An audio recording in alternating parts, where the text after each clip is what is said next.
friends, welcome to English Study Point. Today in this video lecture, I am going to discuss a poem by John Donne titled as The Good Morrow. So I am beginning with an introduction. The Good Morrow by John Donne is a profound or a kind of deep metaphysical poem that explores things related to love, awakening, and a sense of true connection. It is written in the first person. The speaker reflects on the transformative power of love, contrasting his previous superficial experiences with the deeper bond he now shares with his beloved. And through vivid imagery and deep or complex kind of metaphors, Donne examines the notion or idea of two lovers as two hemispheres, creating a complete world, suggesting that true happiness and fulfillment can only be attained through genuine love. So, this poem invites readers to contemplate the nature of love and its ability to transcend the mundane, leading to a spiritual awakening and a sense of completeness. Here I am beginning with actual lines of this poetry. I wonder by my troth what thou and I. So the speaker questions the nature of their past relationship, addressing their beloved with sincerity. By my troth means in faith. So did till we loved, but we not weaned till then. So he ponders what they did before they fell in love, suggesting that their previous experiences were immature, like children who have not yet been weaned from childhood pleasures, but sucked on country pleasures childishly. So the phrase indicates they engaged in simple, naive pleasures of rural life, perhaps symbolic of immature or fleeting experiences before true love, or snorted we in the seven sleepers' den. So, referring to the legend of the seven sleepers who slept for centuries, it suggests that they were oblivious or asleep to deeper love until now. 'Twas so, but this all pleasures fancies be. So he acknowledges that their past experiences were trivial fantasies compared to their current profound love. If ever any beauty I did see. So the speaker asserts that if he ever experienced beauty, it was only when he saw this love. When I desired and got, 'twas but a dream of thee. So all previous desires for beauty were mere dreams. True fulfillment comes through his love for her.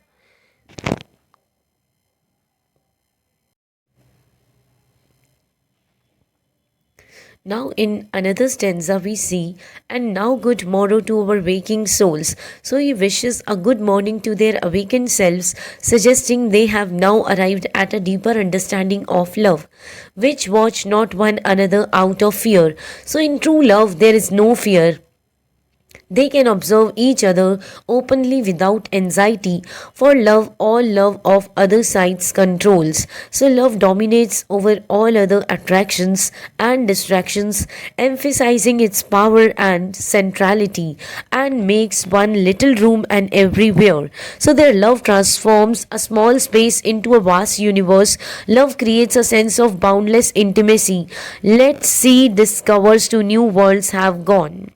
So, acknowledging explorers discovering new lands, he highlights that physical adventures pale in comparison to emotional journeys. Let maps to other worlds on worlds have shown. So, the intricate or complex nature of world maps shows the richness of exploration, yet, these explorations are less significant than their own love.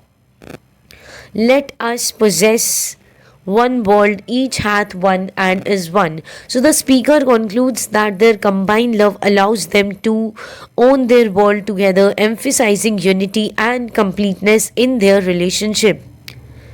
So here we then in another stanza we see that my face in thine eye, thine in mine appears. So the speaker expresses a deep connection with his beloved, suggesting that their reflections exist in each other's eyes. This denotes intimacy and mutual recognition, and true plain hearts do in their faces rest. So he indicates that genuine love and honesty are visible in their faces. Their authentic emotions and intentions are clear and uncomplicated, reflecting a deep emotional bond. Where can we find two better hemispheres? So he contemplates the idea of their love creating a perfect world. Hemispheres symbolizes completeness and balance, suggesting that their union could create an ideal existence without sharp north, without declining west. So the speaker envisions a love that exists without harsh realities or declines, free of conflict or negativity, indicating a desire for harmony and peace in their relationship. Whatever dies was not mixed equally.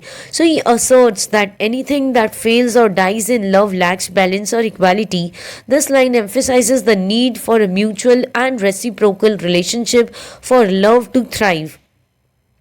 If our two loves be one, or thou and I. So the speaker proposes that if their loves are truly unified, emphasizing their oneness and connection, suggesting that they are not just two individuals but a singular entity in love.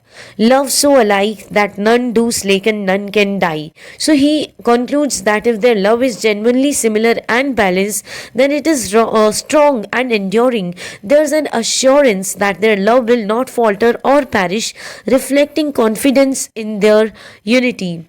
So here we see in this particular section of the poem underscores the deep mutual connection between the lovers, depicting love as an equal partnership that creates a harmonious existence. The imagery used here evokes the ideal state of love, contrasting with harsher realities while emphasizing emotional transparency and unity.